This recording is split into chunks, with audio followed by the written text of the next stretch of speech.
देवता आणि रसिक प्रेक्षकांना विनम्र अभिवादन करून शोधतारी प्रतिष्ठान संचलित संवाद नात्यांचा कल्पना सानंद सादर करत आहे मराठी नाटिका शाळा मराठी आमची.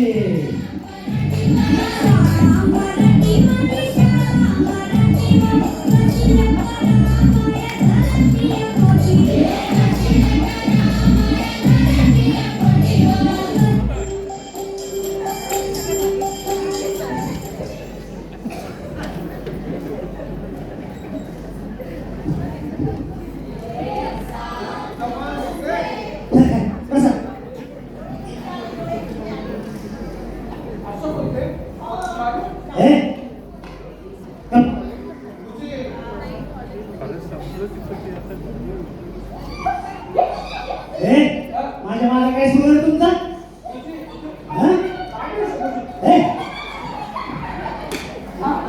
काय सुरू आहे? तू नसते बोल घेऊ आता का संस्कृत बोल काही ते कशी करून काय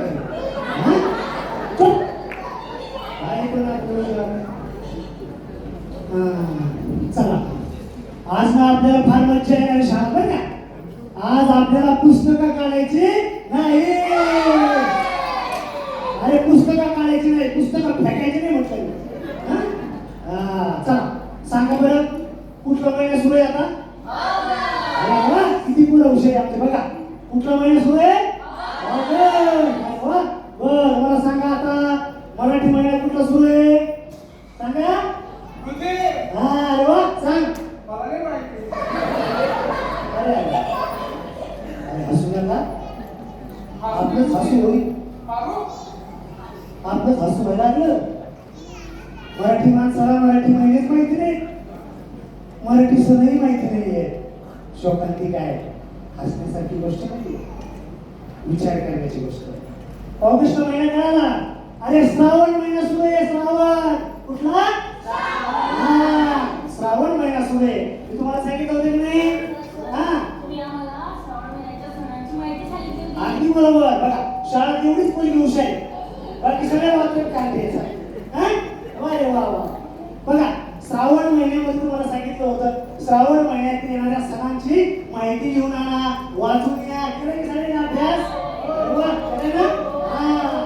बघा सांगा बरं श्रावण महिन्यातला पहिला सण कुठला आहे? सांग बघ. मुलगी शिकली, प्रगती झाली, प्रगती झाली,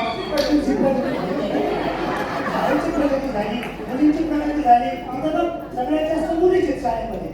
सांग. नागपंचमीचा पहिला सण.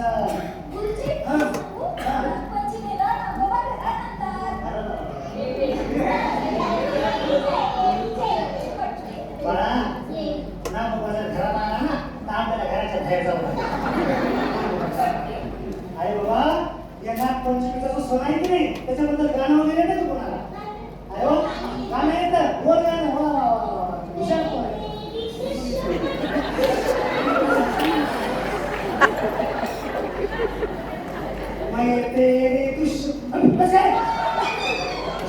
गाणं चांगलं म्हटलं पाहिजे. गाणं कसं असलं पाहिजे? चांगलं असलं पाहिजे. हे कसं कुणाला गाणं? अरे वा म्हणून चांगलं गाणं. वा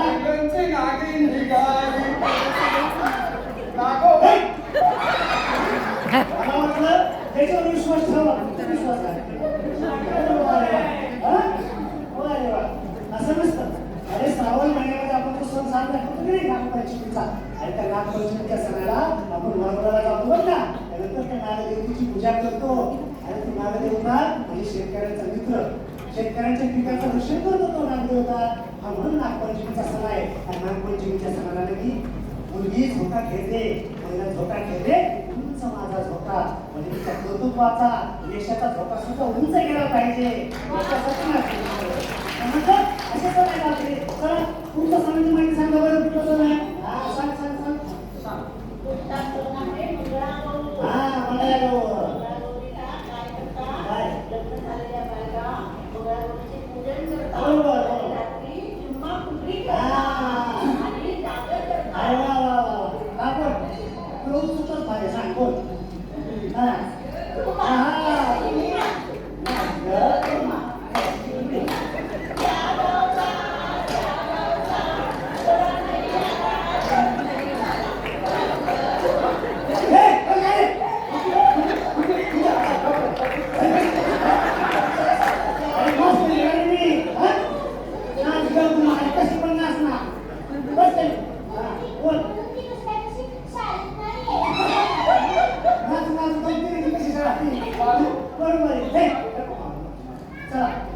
पुढचा सण कुठला आहे सांगा मला श्रावणाचा?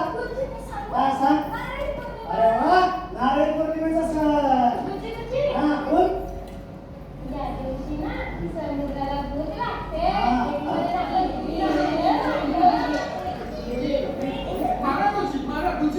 समुद्राला नाही भूक लागत. समुद्र आपली भूक भागवतो. तो रत्नाकर आहे, रत्नाकर. हा भरभरून आपल्याला देतो. आणि आपली मराठी संस्कृती तेच सांगते की आपल्याला कोणी काही केलं दिलं ना आपण सुद्धा त्याला भरभरून दिलं पाहिजे. कारण तुला वाटणाऱ्या हाताला सुगंध लागल्याशिवाय राहत नाही. त्याच्यामुळे आपण वाटलं पाहिजे. मराठी संस्कृती आहे, समजलं? हा कुठलं? कुठलं रे बोल.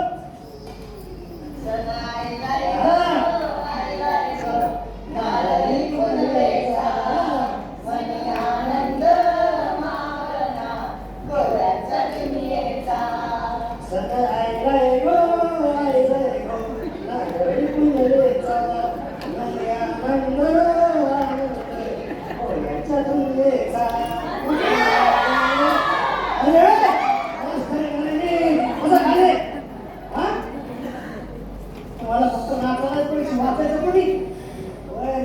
चला पुढचा सण कुठला आहे?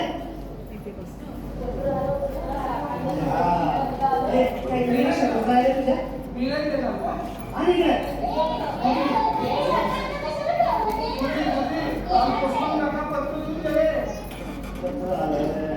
तरी म्हणून महाराष्ट्र शासनाच्या एखाद्या शाळेसाठी 8 दिवसात आला कुठलं तरी परिपत्रक कसं काही नाही आलं नाही त्याच्यात कसं काही नाही आली बाबा आलीच बाबा काय शाळा बाह्य विद्यार्थ्यांचं सर्वेक्षण हे शाळा बाह्य विद्यार्थ्यांचं सर्वेक्षण करता करता शिक्षक शाळा बाह्य व्हायची पाहिजे म्हणजे सरळचं काम करता करता मास्तर वाकला झाला युडायस की बोलतो आणि युडायस कसं आलं आणि कितीतरी लिंक येतात कितीतरी फॉर्म भरावं लागतं कशी येणार आहे परत बदा पाऊस पडतोय गोड्या नाल्याला पूर आलाय चपल करतायत लोकांचे काय शाळा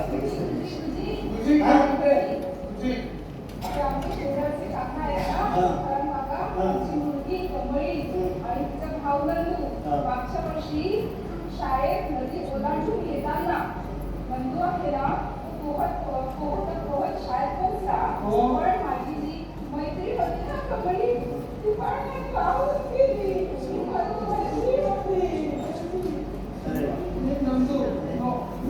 पाऊस पडला नाही भाळात गाव खेड्यामध्ये माझ्या नाल्या फिरून येतो पोरांना जायला रस्ता नसतो कशी तरी रस्ता काढत जातो सगळं जीव ते शाळेत टाकायला असतं तर ते शाळेत जास्त तर जीव चांगले गेला महाराष्ट्रात सर्वांना फक्त मस्तपैकी हिरवगार झाले मस्तपैकी शिरत आम्ही भुजे तळले चहा केला आहे इतकं नाही गाव खेड्यामध्ये धोका पाऊस पडतो छत गळतो पावसाचं पाणी चुलीमध्ये शिरतं चूल दिसते खूप अशी कुठे झोपवलं असाही श्रावण असाही पाऊस पाऊस जरी सगळीकडे पडत असला प्रत्येकाचं दुसरे वेगळं असतं चला पुढचा शब्द काय सांगा बरं अरे वा रक्षाबंधनाचा सण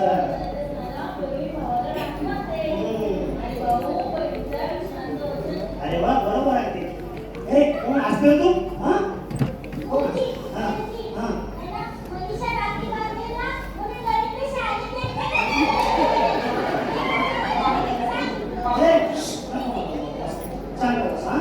आधीच तर पण सांगा कमी निघून गेला म्हणजे मग काय करायचं आपण एक शिक्षकी शाळा सगळ्यांमध्ये होते त्याच्यात असं शैक्षणिक कामकाजाचा लोड पुन्हा आला येस या किती काम करायचे आहे की नाही चला तर आता रक्षाबंधनाचा सण आहे एखादं गाणं आहे का तुम्हाला रक्षाबंधन अरे वा येतं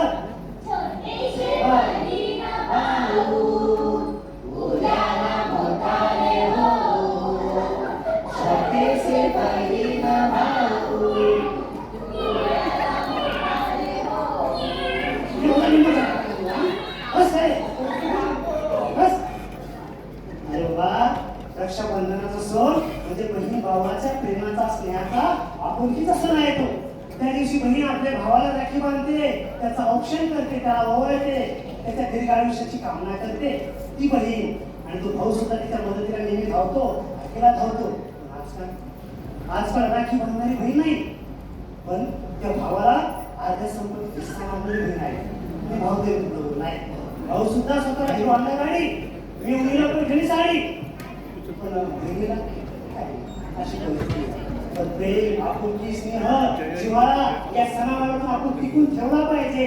तेव्हा खऱ्या अर्थानं आपला सण त्या ठिकाणी आपण साजरे करू. तेव्हा आपलं सण बरोबर. अरे बाबा, मराठी समाज तेवढी सुंदर आहे, मराठी संस्कृती तेवढी छान आहे. मी काही वेगळं असं काही सांगत नाही बरं का. चला पुढचा सण कुठला आहे आपल्याला माहिती आहे?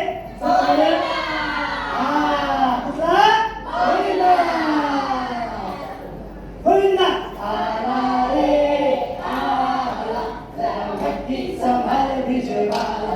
गोविंदा आला रे आला, जरा भक्ती संभाळ विजयवाला. गोविंदा आला रे आला, जरा भक्ती संभाळ विजयवाला. गोविंदा बरोबर काय? अरे आम्ही थोडं मोठं माझ्या बरोबर फोटो काय तुम्ही बसा काय बसले मजा आली ना. आणि मज्जेची सण आहे, संस्कृती आहे आपली. आनंद घ्या, आनंद द्या, आनंद वाटा. अरे बस आपल्याला वेळ कमी बस खाली. हा चला नाही हंडीचा सण कोणाला माहिती त्याच्याबद्दल सांग बरं. या दिवशी आहे ना मराठी माणूस एकमेकांच्या खांद्यावर पडतो आणि मटकीची दही अंडी फोडून दही खायला खातो. एकमेव मराठी सण त्याच्यात एक मराठी माणूस दुसऱ्या मराठी माणसाला आपल्या खांद्यावरती घेतो. इतर वेळी कोकणी बसतो आपण. मराठी माणसाला समजून घेतलं पाहिजे की ही गोष्ट. नाही हंडीचा सण जो असतो ना काय रे भरवा काय आहे काय तुला अच्छा बिलकुल नाही खायचं. अरे मराठी शाळा आहे रे असं हिंदीचं सगळं कॉकटेल झालं. हळूहळू हळूहळू घुसतंय. इधर काय तुला तेरे को दही हंडीच्या सणातून आपण समजून घेतलं पाहिजे, शिकलं पाहिजे, एकमेकांच्या हातात हात दिले पाहिजे. आणि वरती जायचं असेल, उंच जायचं असेल तर आधाराची आवश्यकता आहे. एकमेकांना आधार द्या म्हणजे अंधार होणार नाही. जर आधार दिला तर ते खऱ्या अर्थानं तरी घ्यायचे आहे. आणि आपण काय खातो? दही काला खातो. एकट्याने खातो बरे, एकट्याने खात नाही, सगळ्याला वाटतो. मराठी संस्कृती सणवार हे सांगतं एकटं खाऊ नका, एकटं राहू नका. लोकांचं महत्वाचं आहे. त्याच्यासाठी लोकांमध्ये मिसळा, लोकांना देत राहा, वाटत राहा. तेव्हा तुमचं भरपूर या ठिकाणी आनंदाच्या अनुभूती तुम्हाला होईल. समजलंय? अशा पद्धतीने हा सण आहे तरी हंडीचा सण. पुढचा सण माहिती घेऊन हा कुठला आहे? बैलपोळा. अरे अरे वा गाणे तुला बोल.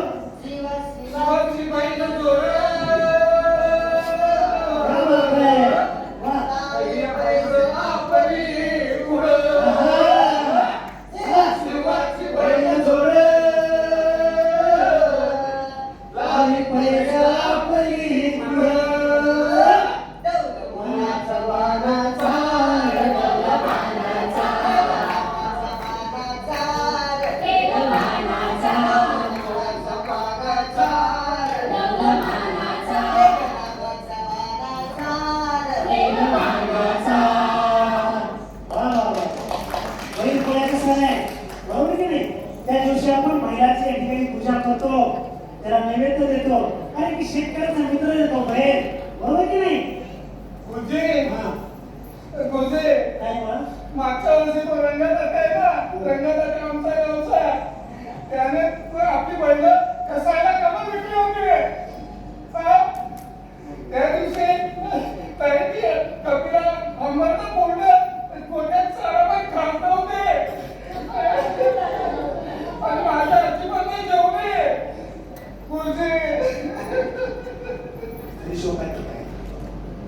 आजकाल त्या शेतकऱ्याला ते बैल सांभाळणं फार अडचणीचं ठरते. कृषीधन या ठिकाणी किती होत आहे. बैल पोळ्याला त्या बैलाच्या चिखलाच्या बैलाची पूजा आपल्याला करावी लागते. फार मुश्किल आहे, फार अवघड गोष्ट आहे, फार कठीण आहे. अहो त्या शेतकऱ्यावरती अनेक संकट आहे. अवकाळी पाऊस आहे, बेभरोसाच्या या ठिकाणी आम्ही भाव त्याला नाहीये. त्यावेळेस शेतकरी काय करतो? गळफास जवळ करतो.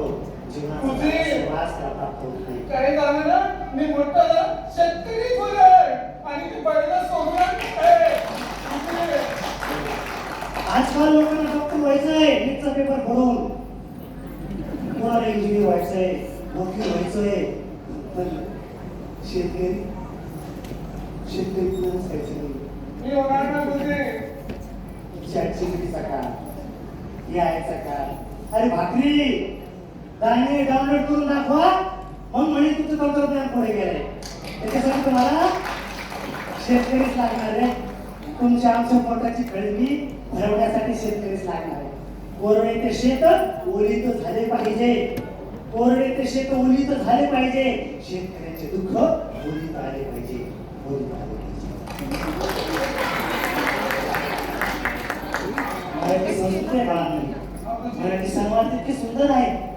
आणि अशा दृष्टीने हा श्रावण जो आहे, हा श्रावण म्हणजे संस्कृतीचा रंग आहे. हा श्रावण संस्काराचा रंग आहे. अशा दृष्टीने ही मराठी संस्कृती, ही संस्कार देणारी मराठी शाळा टिकली पाहिजे. तेव्हाच आपली मराठी संस्कृती टिकेल, जेव्हा मराठी शाळा टिकेल. त्यामुळे आपल्या सर्वांची जबाबदारी आहे मराठी भाषेमध्ये बोलणं, मराठी भाषा टिकवणं, मराठी शाळा टिकवणं. आणि त्याच वेळेस या श्रावणाच्या सगळ्या सणांचा आपण आनंद या ठिकाणी घेणार आहोत. मराठी संस्कृतीचा रंग